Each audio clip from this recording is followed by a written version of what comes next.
Hello students. So in previous lecture we have completed with our unit 4, that is methods of separation 1. So in that we have discussed about the solvent extraction, we have discussed about the HPLC and we have discussed about the HPTLC. Now today we are going to start with our next unit, that is unit 1. Now this unit 1 also contains 3 bits: quality in analytical chemistry, chemical calculations, and third bit is sampling. So quality in analytical chemistry, in that we are going to discuss about the quality control, quality assurance, concepts of quality, and then ISO and everything. So related to quality we are going to discuss. In the next bit, that is in chemical calculations, we are going to discuss about the various concentration units, how it is expressed, interconversion of that units, as well as about the percentage composition. And next unit is sampling. So in sampling, we are going to discuss about the purpose, difficulties, as well as sampling of solids, liquids, and gases. So I think all 3 bits are familiar with you, because related to sampling, a little part you have discussed in your SY. Related to units of or chemical calculation, that is concentration units, you have discussed in your FY, and about sampling also you have discussed in SY. So you are familiar with this all. We are going to discuss the next part of that. So today we'll start with our very first bit, that is a sampling. As I have told you, you all are aware with the sampling because you have discussed little about the sampling. In SYBSC, you have discussed the sampling terms involved in sampling and everything.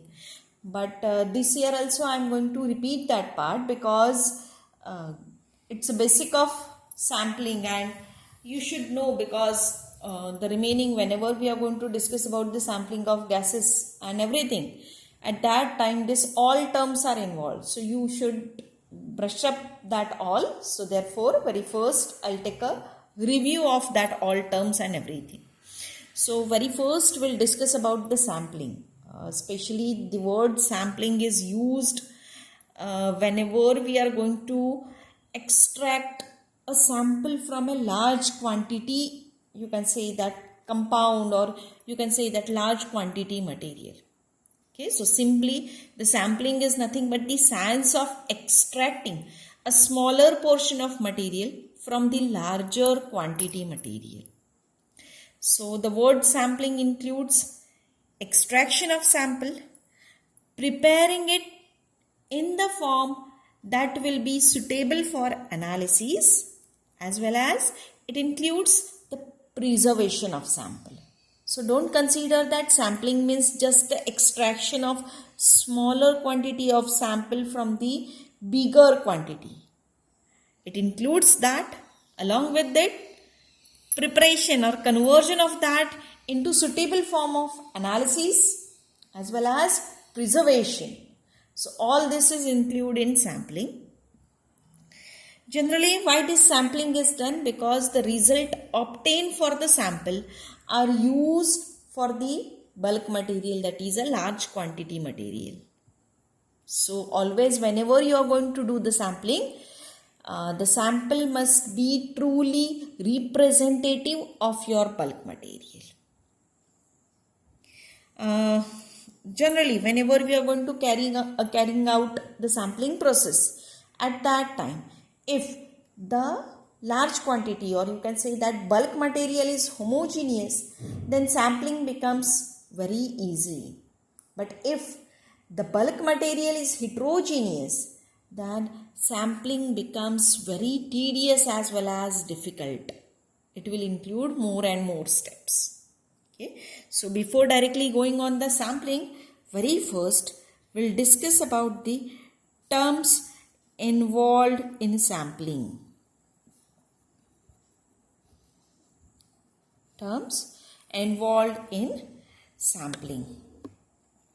So, very first term is the population, or also known as the universe. Population or the universe. The bulk material from which the sample is to be drawn is termed as population, or it is termed as universe. So, universe may be very small or may be very big. It may be very simple or very complex.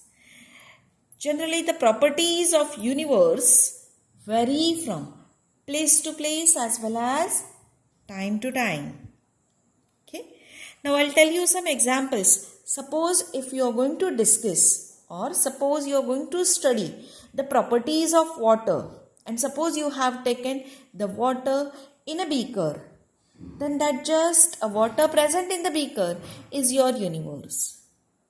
But at the same time, suppose if you are going to study the groundwater sample in body area, then whatever the water present in the body area, especially groundwater, that will be your universe. So you can compare. In first case, the universe is too small, which is present in the beaker. While in the second case, the complete groundwater in body area, it's a too large universe. So, universe may be very small or may be big. It may be very simple or may be complex. So, for this, just I'll take an example. Suppose if you are going to study the NaOH sample which is purchased by you in a lab, say it is present in a 5 kg quantity.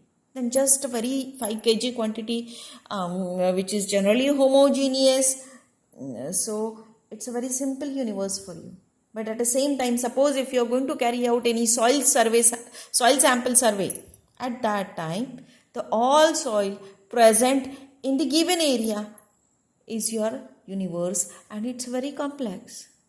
So, universe can be a very simple, maybe very complex. Okay. Next term is the sample. So, I think it's very simple for you. A small portion of the universe drawn for the purpose of analysis in such a way that it possesses all the essential characteristics of the universe is known as a sample. I'll repeat it, listen carefully. A small portion of the universe drawn for the purpose of analysis in such a way that it possesses all the essential characteristics of the universe is known as a sample. So, it's a first condition for the sample that whatever the properties present in the universe, all that properties must be present in your sample. Then only it will be considered as a truly representative sample. Next term is sampling techniques or procedure. Sampling techniques or sampling procedure. So, series of steps which ensures that the proper sample is extracted from the bulk material or from the universe is known as a sampling technique or sampling procedure. Or even you can define it as a series of several steps carried out to remove the sample from the universe. So, depending on how your universe is, the sampling process is maybe very small or maybe difficult, including various steps. So, that we'll discuss whenever we are going to study the actual sampling procedure. Now, next is sampling unit. Sampling unit. The minimum size package in the universe is known as a sampling unit. Again, I'll repeat. a minimum sized package in the universe is known as a sampling unit. Now, example for this I'll give you when I'll explain you next term. Okay, so I'll give the example for the sampling unit as well as for the increment. So what is increment, that I'll explain you first, and then I'll give you example for sampling unit and for increment. A stated amount of material withdrawn from the sampling unit is known as increment. A stated amount of material withdrawn from the sampling unit is known as increment. What is a sampling unit? Sampling unit is a minimum size package of the universe, and increment is a stated amount of material withdrawn from the sampling unit is your increment.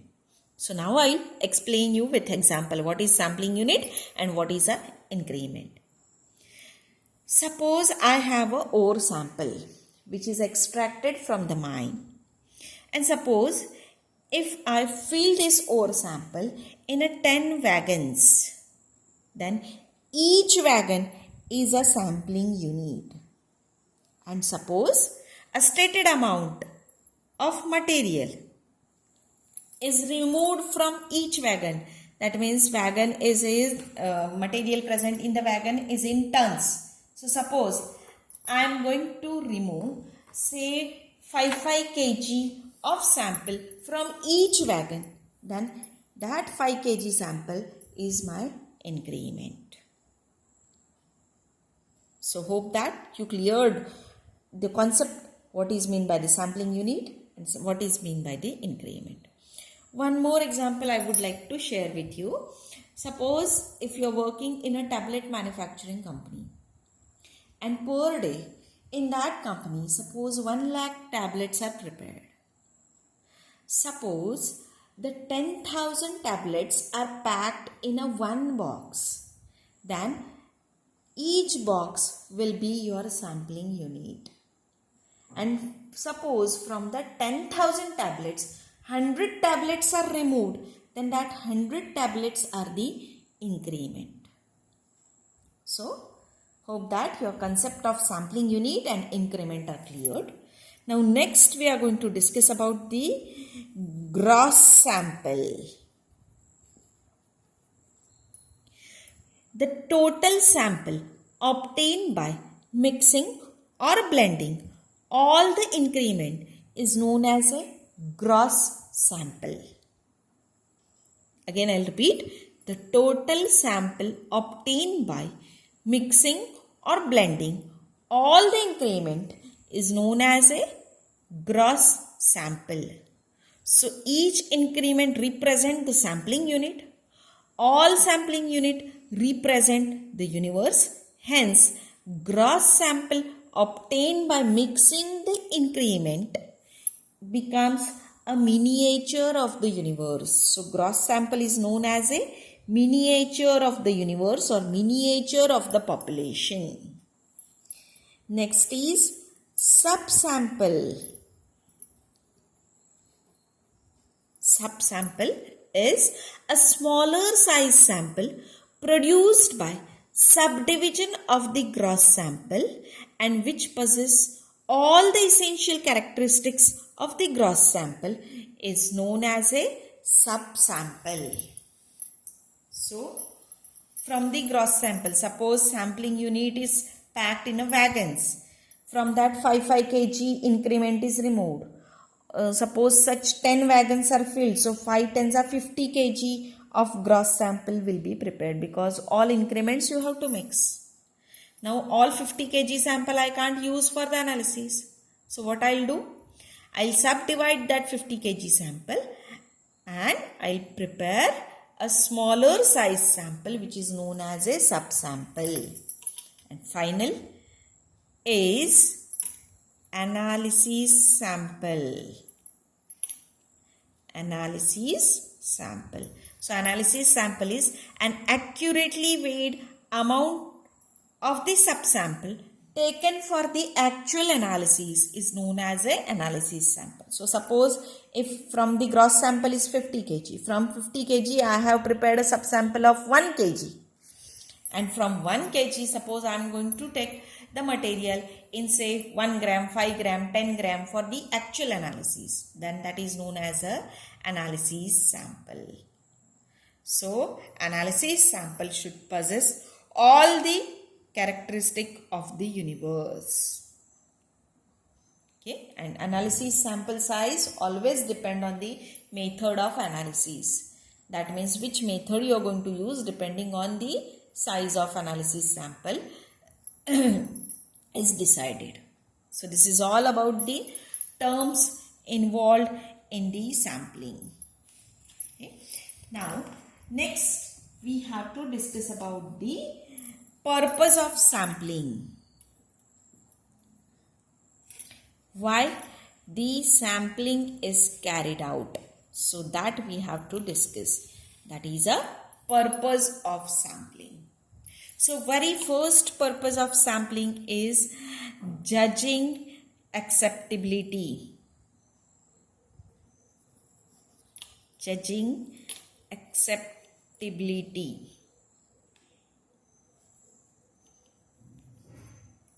Okay.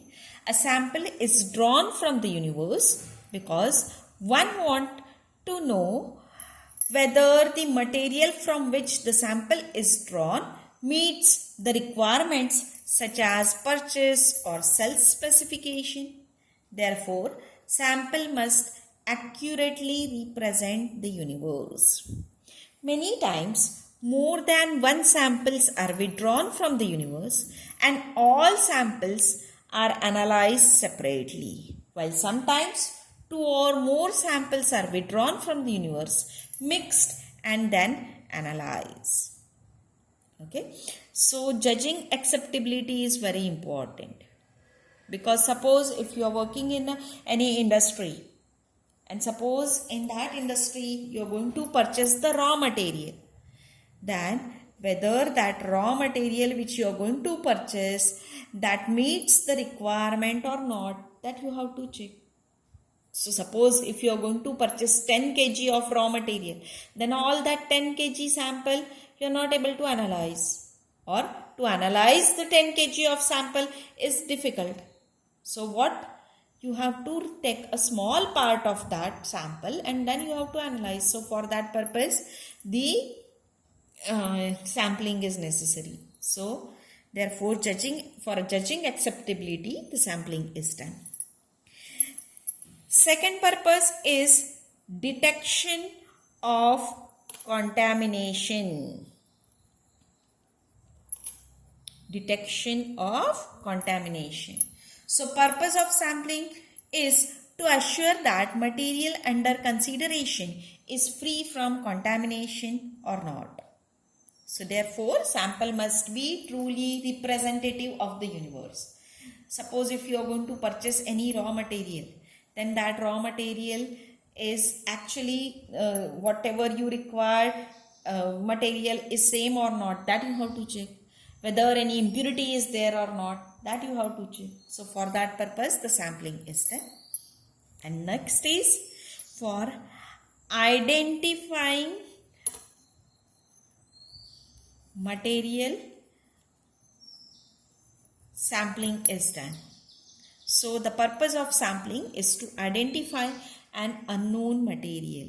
Therefore, sample must be truly representative of the bulk material. So for all these purposes, the sampling is done. Now, next we have to discuss, that is difficulties encountered in sampling.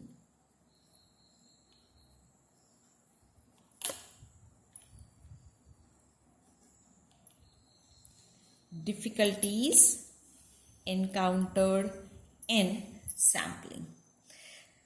So, sampling procedures are difficult, time consuming and expensive also. So, some common difficulties are there which generally we are facing. So for to overcome that, you can say that difficulties, even remedies are also given. So very first, we'll discuss about the difficulties and what are the remedies for that.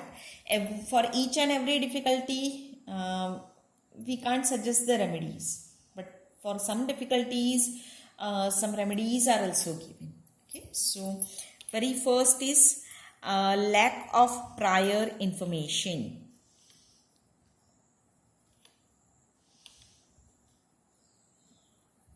Is the first difficulty which is encountered in sampling.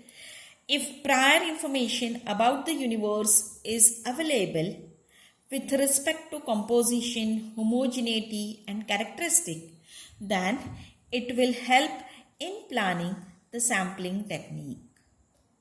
Okay, so many times what happens, suppose if you are going to do the sampling of a very large universe, and in such cases some say previous information is there, then sampling process will become somewhat easier. Say suppose if you are going to analyze say water sample which is present in a lake, and suppose any surveys are done previously, that is what is the depth of the lake, any you can say that contaminated water is entering into the lake or not, whether only the water resource is only the rainwater or some other is there, that you have to check. So such information is available, then sampling becomes easier. But if such information is not available, then sampling becomes difficult. In many cases what happens, the examination of previous data supply approximate but adequate information about the sampling, and if such information is there, the sampling process becomes less tedious, less time consuming and easier. So prior information is very important. Second is physical nature.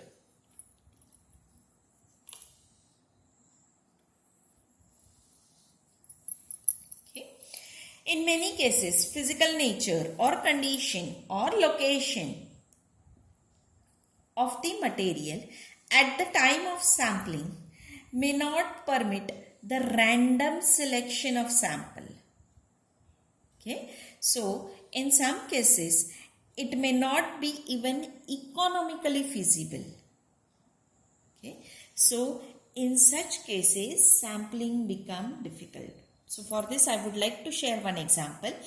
That is, suppose if you are going to do the sampling of ore. Okay, now ore is extracted from the mines. So as we know, what is the position of mine? Mine is underground. Okay, and suppose if you want to do the random sampling means the sample is collected from the any place from the universe. Then to collect such samples from the mines is difficult. So that is a physical nature. Okay, so this can be overcome. That is, always in such cases you have to go for the systematic sampling method. That is, when the material is in motion, at that time sampling is done. Motion means whether the material is passing through the you can say that conveyor belt, or when it is filled in the bags, at that time you can do the sampling. Okay. Next difficulty encountered in sampling is excessive cost. Excessive cost is also considered as a you can say that difficulty encountered in a sampling. So to obtain truly representative sample from the bulk material, many steps are involved, and the sampling therefore the sampling becomes time consuming, laborious, as well as the cost of sampling process increases. So if we want a truly representative sample, then generally the number of samples are increased. So This all increases the cost of sampling. So excessive cost is also a difficulty encountered in sampling. So that's all for today's lecture. In next lecture, we'll discuss about the next part of this. Thank you.